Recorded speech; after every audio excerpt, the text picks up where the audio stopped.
Thank you for giving me this opportunity to present some intriguing scientific evidence which seems to support the claim that the Bible comes from God.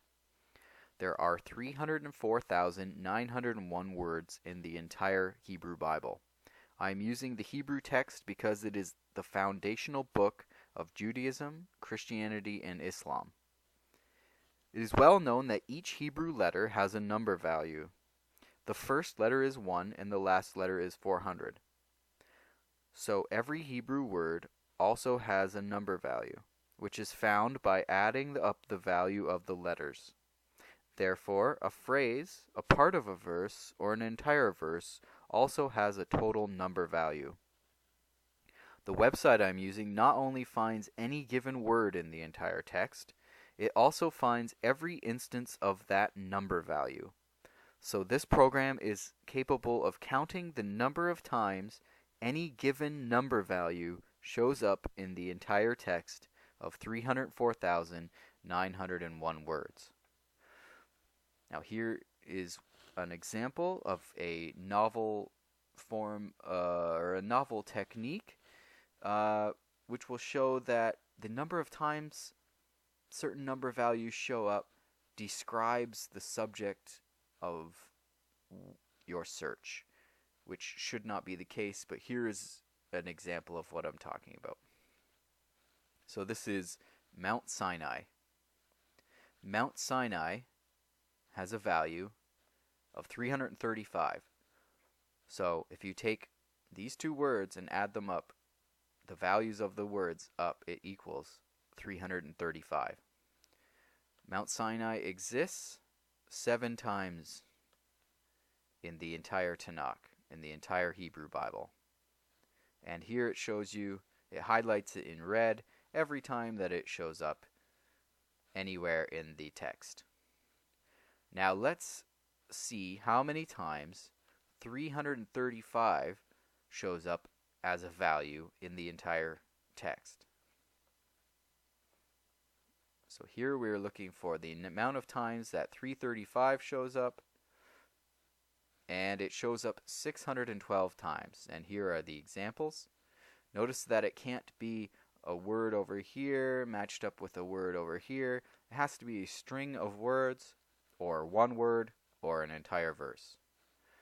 So 335 is found as a sum 612 times in the entire Hebrew Bible. What's interesting about that is 612 is the value of the word brit. Brit is the Hebrew word for covenant. So the amount of times that the value which makes up Mount Sinai exists as a match is 612. And 612 is the value of the word for covenant, which we see here in the covenant made with Noah, which is where we get the Noahide laws. Like you see here, everlasting covenant. This is where we get the Noahide laws, or the 7 laws of Noah. But 612 is the number value of the word brit, or covenant.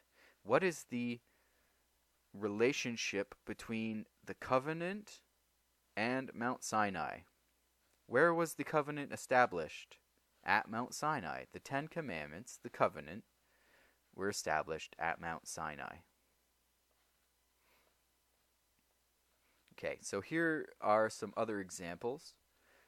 Here we're looking at 1 Chronicles chapter 16, and our verses are 16 and 17. So 1 Chronicles chapter 16, verses 16 and 17, and you can see here that we are talking about the covenant. The covenant at Mount Sinai, the 10 Commandments. The covenant which he had made with Abraham and his oath to Isaac, and he set it up for Jacob as a statute, to Israel as an everlasting covenant. So there's that word again. There are those words, everlasting covenant. So I'm going to take verse 16 and punch it into our program here. And just to show you that I haven't messed around with it at all, here's the value of the verse, but here it is again, 16:16. This is 1 Chronicles 16:16, and you see it's all highlighted. So the verse has the value 2,798. Let's see how many times 2798 shows up as a value in the entire Tanakh. So it shows up 365 times, which is interesting to me because 365 is relevant to the covenant that this verse is describing. The 10 Commandments are broken down into 613 individual commandments. And we see here 613 commandments. The 613 commandments include positive commandments and negative commandments. The negative commandments number 365. So, this verse about the covenant, the 10 commandments, or the 613 mitzvot, is made up of a value that exists 365 times. So this number here describes the verse in a way. So we see that the covenant, it's describing the covenant of the 613 laws. So let's go back for 1 second. Check this out.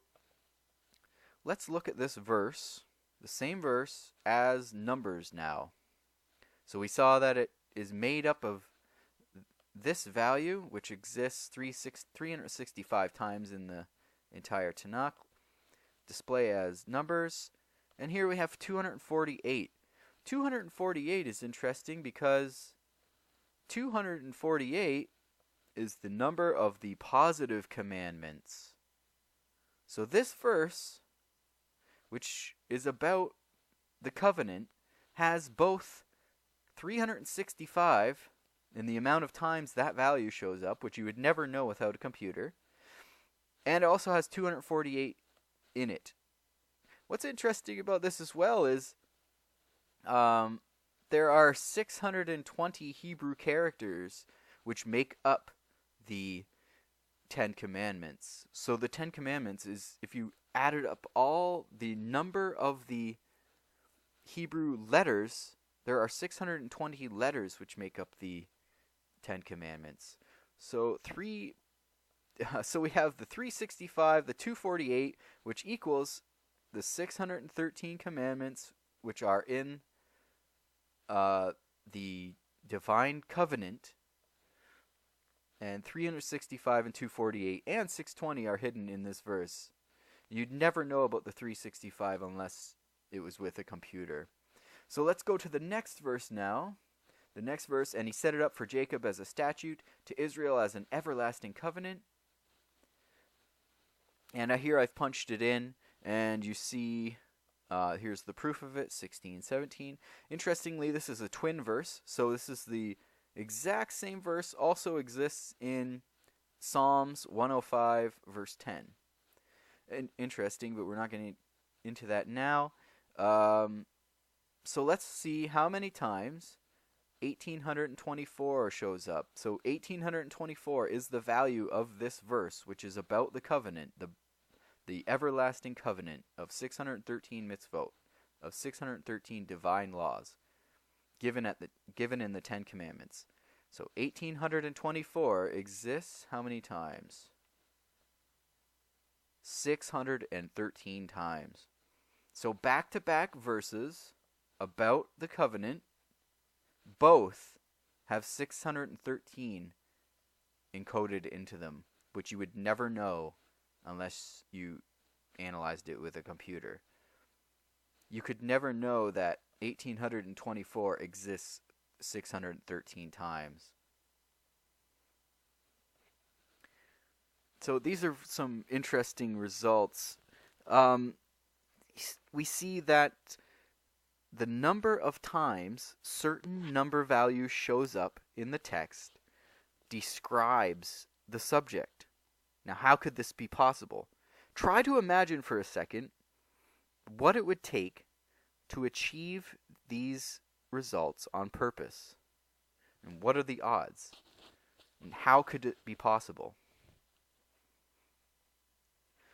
So you either have to believe that these are astronomically unlikely coincidences, or that the ancients were really, really super genius smart, which is kind of interesting because they do say, like the prophets say, that God spoke through them, or that there's something really interesting going on with the Hebrew Bible, which is the foundation of Judaism, Christianity, and Islam.